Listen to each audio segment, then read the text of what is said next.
ខែ500នាងមិនស្រឡាញ់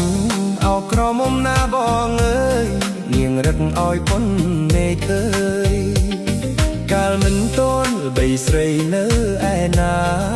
អោក្រមុំណាបងអើយប្រាប់ផងឲ្យបានដឹងហេតុអ្វីពាក្យអូននិយាយបែបនឹងអោក្រមុំបងអើយបងខកចិត្តណាបើសិនក្នុងលោកមានតែរូបស្រីអោក្រមុំណាបងអើយបងសុខចិត្តអត់ប្រពន្ធ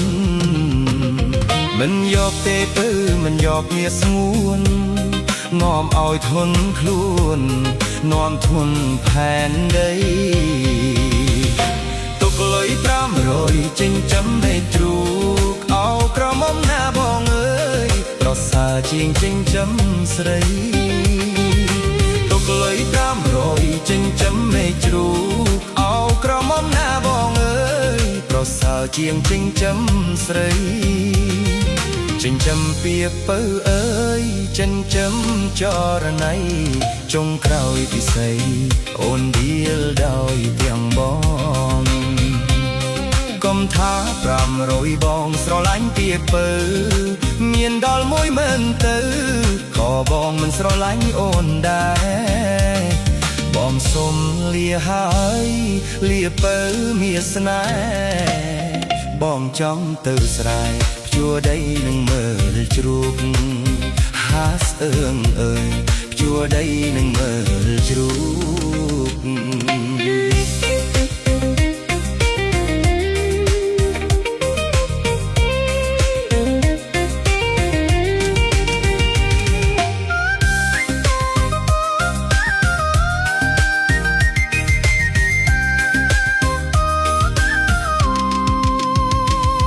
បើសិនក្នុងលោកមានតែរូបស្រីអោក្រមុំណាបងអើយបងសុខចិត្តអត់ប្រពន្ធមិនយកទេទៅមិនយកនេះស្ងួននាំឲ្យធ្ងន់ខ្លួននាំធ្ងន់ផែនដីទុកលុយ500ចិញ្ចឹមមេទ្រូកអោក្រមុំណាបងអើយប្រសើរជាងចិញ្ចឹមស្រីលុយ500ចិញ្ចឹមមេទ្រូកអោក្រមុំណាបងអើយប្រសើរជាងចិញ្ចឹមស្រីចិញ្ចឹមពាក្យបើអើយចិញ្ចឹមចរណៃចុងក្រោយពិសេស